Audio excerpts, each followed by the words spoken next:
Do you keep breaking out, especially on your forehead, chest, or back, but no acne treatment seems to work? You might not be dealing with regular acne at all. And today we're talking about something that's often misunderstood and misdiagnosed: fungal acne. It looks a lot like regular acne, but it's caused by a completely different problem, and that means the usual treatments won't help and might even make it worse. Let's break down what fungal acne really is, what causes it, and how to treat it the right way. What is fungal acne? Fungal acne is a skin condition that happens when hair follicles become infected with a type of yeast called Malassezia. You might also hear it called Malassezia folliculitis or Pityrosporum folliculitis. It usually shows up as clusters of small red bumps that are often itchy. In some cases, these bumps can become slightly larger and form whiteheads filled with pus. How is fungal acne different from regular acne? Fungal acne is often mistaken for regular acne, which is medically known as acne vulgaris. While both can cause breakouts, the root causes are very different. Regular acne develops when hair follicles get clogged with oil, dead skin cells, and bacteria. Fungal acne, on the other hand, is caused by an overgrowth of yeast that naturally lives on your skin. One of the biggest differences is that fungal acne tends to be itchy, while regular acne usually isn't. It's important to know which one you're dealing with because they require different treatments. And in some cases, a person may actually have both types at the same time. Who is most likely to get fungal acne? Fungal acne can affect anyone, but it's more common in certain groups. Tends to show up most often in teenagers and young adult men, especially those with oily skin, which creates the perfect environment for yeast to grow. It's also more likely to develop on hot, damp, or sweaty skin. You're more likely to get fungal acne if you live in a hot and humid climate, have a weakened immune system, are already dealing with other fungal skin conditions like seborrheic dermatitis or tinea versicolor, sweat heavily, or have a condition called hyperhidrosis. Frequently use oil-based skincare products like thick moisturizers or sunscreens. Have taken antibiotics, which can upset the balance of bacteria and yeast on your skin. Understanding these risk factors can help you manage or even prevent fungal acne, especially if you're prone to breakouts that don't respond to typical acne treatments. What causes fungal acne? Almost everyone has a type of yeast called Malassezia living on their skin. It's completely normal. But sometimes this yeast can overgrow and cause problems, especially when it gets inside hair follicles that are blocked or damaged.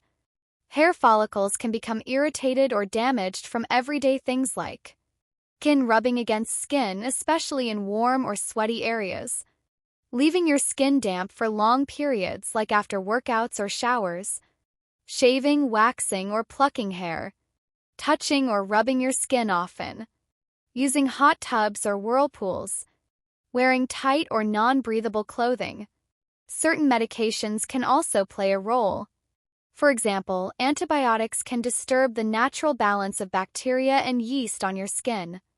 When the good bacteria are reduced, yeast can grow more freely, leading to fungal acne.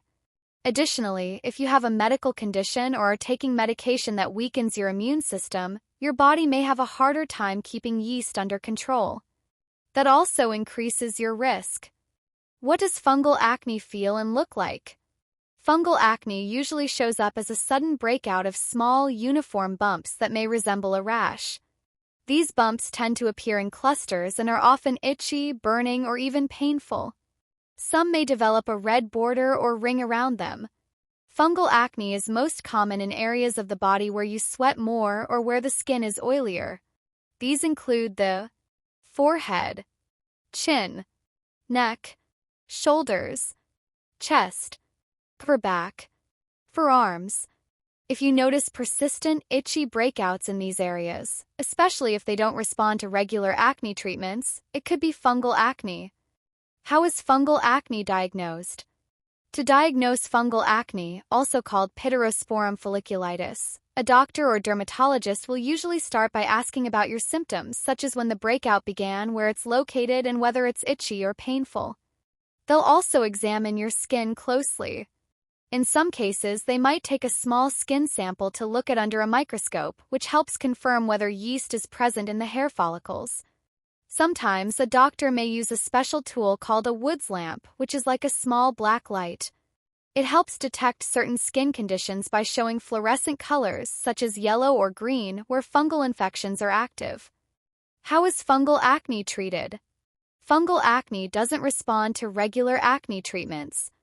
Instead, it's treated with antifungal medications, either taken by mouth or applied directly to the skin. For more persistent or widespread cases, oral antifungals tend to work best. These might include fluconazole, turconazole. If your case is mild or more localized, your healthcare provider might start with topical treatments such as antifungal creams or shampoos. Some of these are available over the counter, while others require a prescription. Common options include ketoconazole cream or shampoo, conazole cream, selenium sulfide shampoo, also used for dandruff. In rare, stubborn cases that don't respond to medications, doctors may explore photodynamic therapy, PDT, a treatment that uses a combination of light and a special medication to target and destroy the yeast. Are there side effects from fungal acne treatments? Topical treatments usually cause few side effects, though some people may experience mild skin irritation. Oral antifungal medications can cause more noticeable side effects such as nausea or vomiting, diarrhea, stomach discomfort. In rare cases, liver damage, which is why it's important to take these medications exactly as prescribed and under medical supervision. If you're concerned about side effects or unsure which treatment is right for you, be sure to talk to your healthcare provider. How can you prevent fungal acne?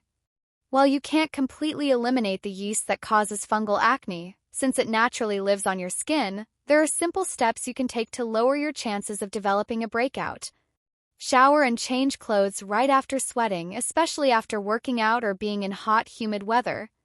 Be gentle when shaving, waxing, or plucking hair to avoid irritating or damaging the skin. Only use hot tubs and whirlpools that are well maintained and regularly cleaned. Always wash your swimsuit after use and let it dry completely before wearing it again. Choose loose, breathable clothing, especially during exercise or in warm climates. Tight clothing traps sweat and heat, which can encourage yeast growth. If you keep having fungal acne breakouts, your healthcare provider might suggest using antifungal treatments long-term to help keep the condition under control. How can you relieve fungal acne symptoms? If you're dealing with an active breakout, there are a few simple ways to ease the discomfort and help your skin heal. Apply a warm compress to the affected area several times a day to soothe itching and reduce inflammation. Take a break from anything that might irritate the area, like shaving or wearing tight clothing. Try giving your skin a rest for a few weeks. It's always best to check with a doctor before starting any home remedy, especially if your symptoms are persistent or getting worse. Fungal acne can be stubborn, and proper treatment is key to making sure it clears up effectively. So, to wrap it all up, fungal acne isn't really acne, and that's why knowing the difference matters. It's caused by an overgrowth of yeast, not bacteria, and requires a specific treatment approach that targets that root cause. Watch out for clusters of small, itchy bumps, especially in oily or sweaty areas like the forehead, chest, and back. Skip the typical acne creams and instead reach for antifungal ingredients like ketoconazole or sulfur. And most importantly, keep your skin clean, dry, and avoid heavy, pore-clogging products that feed the yeast. Thanks for tuning in. If this cleared up some confusion or helped you understand your skin better, don't forget to like, share, or follow for more expert skincare advice.